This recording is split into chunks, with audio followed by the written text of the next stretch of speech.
First of all, I'd just like to say welcome. I'm Judy Keating. I'm a senior legislative policy analyst as well as the co-chair of the Department of Health and Wellness's Diversity Committee. I think you have seen the purple ribbons that are out front.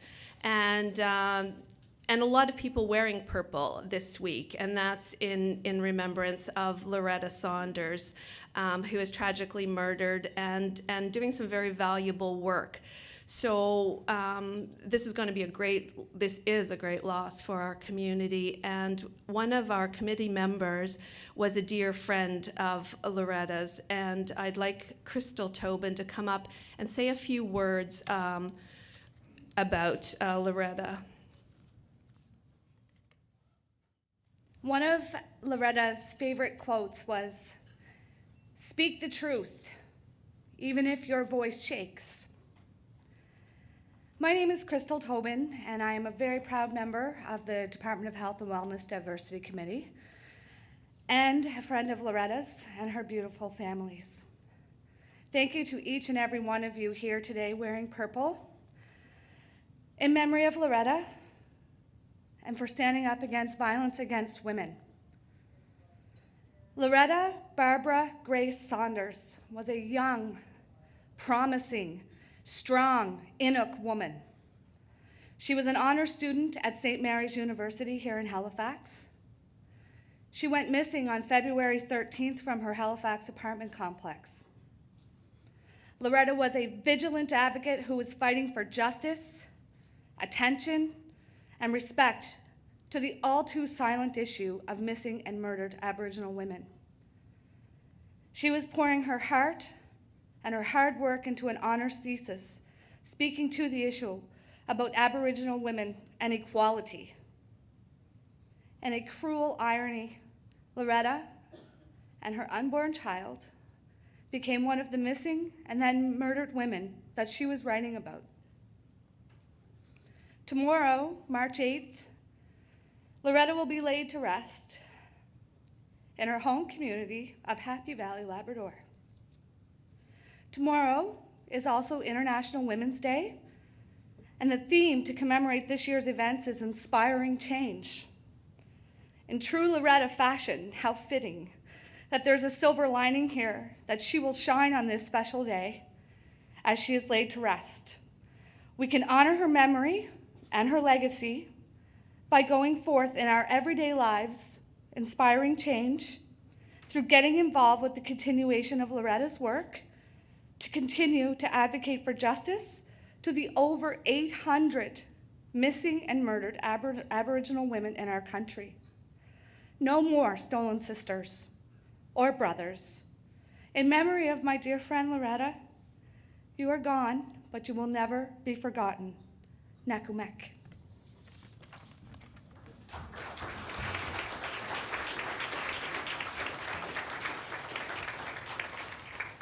Thank you, Crystal. In memory, could we do a minute of silence for Loretta?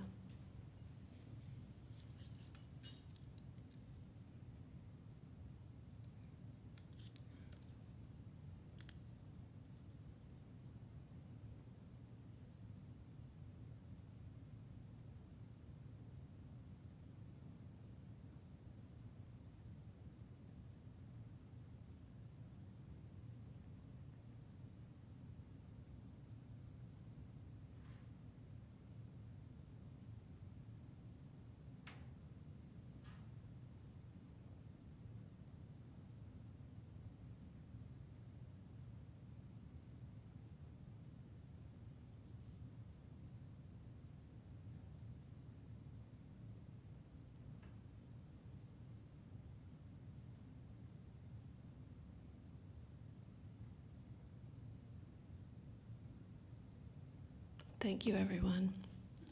Now I'll invite Carol Lawrence to come to the stage to give us our official opening Aboriginal prayer. Carol works with the Department of Health and Wellness and Insured Services. She's a proud member of the Mi'kmaq Nation and our Diversity Committee.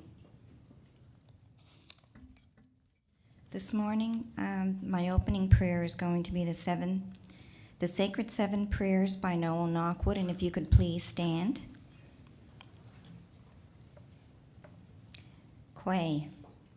O Great Spirit, who art before all else, and who dwells in every object, in every person, and in every place, we cry unto thee. We summon thee from the far places into our present awareness. O Great Spirit of the North, who gives wings to the waters of the air, and rolls the thick snowstorm before thee, who covers the earth with a sparkling crystal carpet, above whose deep tranquility every sound is beautiful. Temper us with strength to withstand the biting blizzards, yet make us thankful for the beauty which follows and lies deep over the warm earth in its wake.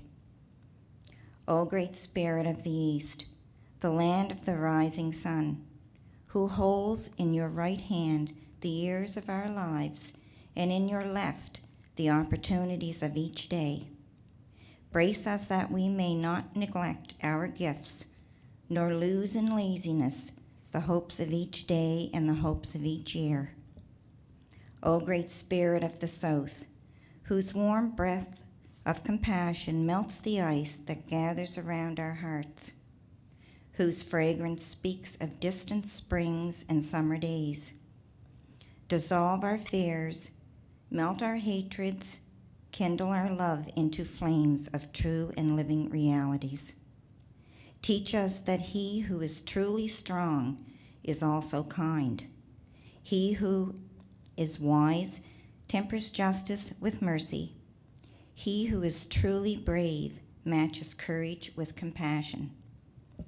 O Great Spirit of the West, the land of the setting sun, with your soaring mountains and free, wide-rolling prairies, bless us with knowledge of the peace which follows purity, of striving the freedom which follows like a flowing robe in the winds of a well-disciplined life.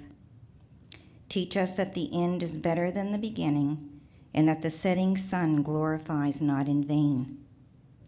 O Great Spirit of the heavens, in the day's infinite blue and amid the countless stars of the night season, remind us that you are vast, that you are beautiful and majestic beyond all of our knowing or telling, but also that you are no further from us than the tilting upwards of our heads and the raising of our eyes.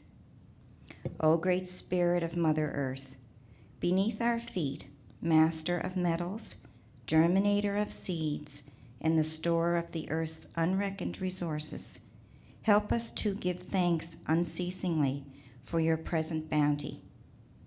O Great Spirit of our souls, burning in our hearts' yearning and in our innermost aspirations, speak to us now and always, so that we may be aware of the greatness and goodness of your gift of life and be worthy of this priceless privilege of life. Tahoe. I would now like to call upon Paula English to bring greetings. Paula is our Acting Associate Deputy Minister of the Department of Health and Wellness.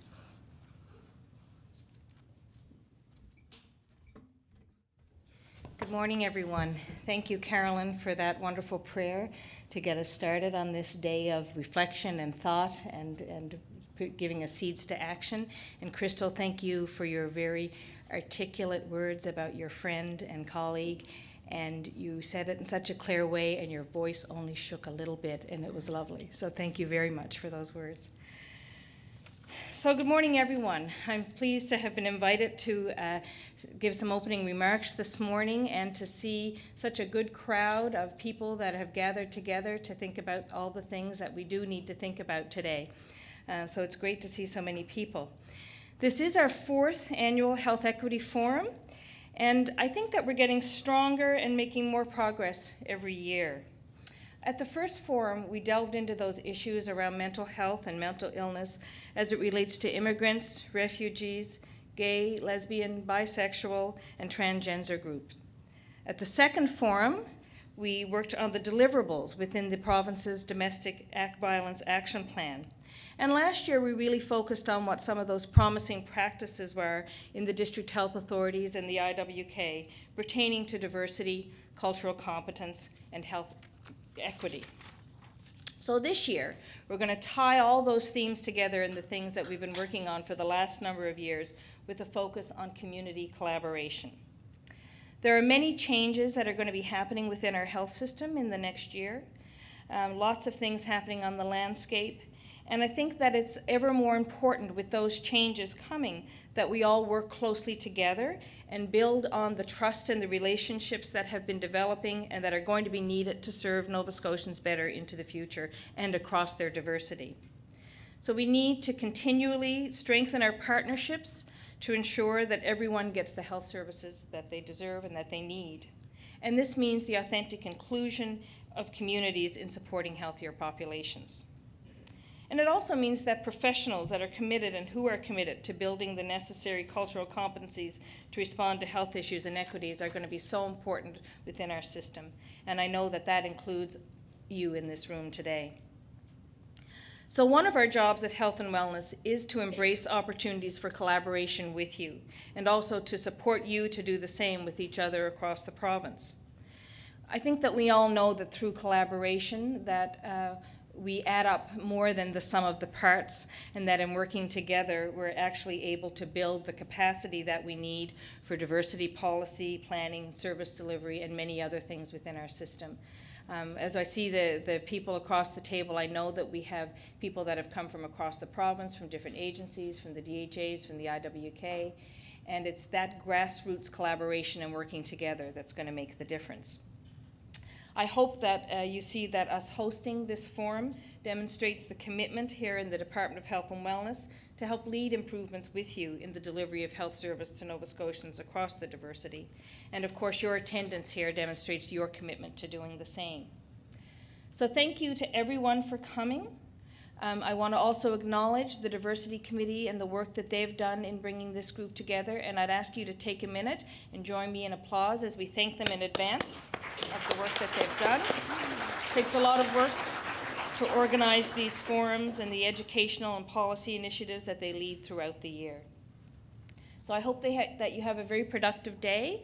I would love to be able to stay for the whole day. I see lots of people in the room that I've known and worked with over the last number of years, and also lots of you that I haven't had the privilege of meeting. And I'd love to stay for the whole day to be here with you. Unfortunately, I can only stay for about an hour, but I will do that before I'm off to do something else.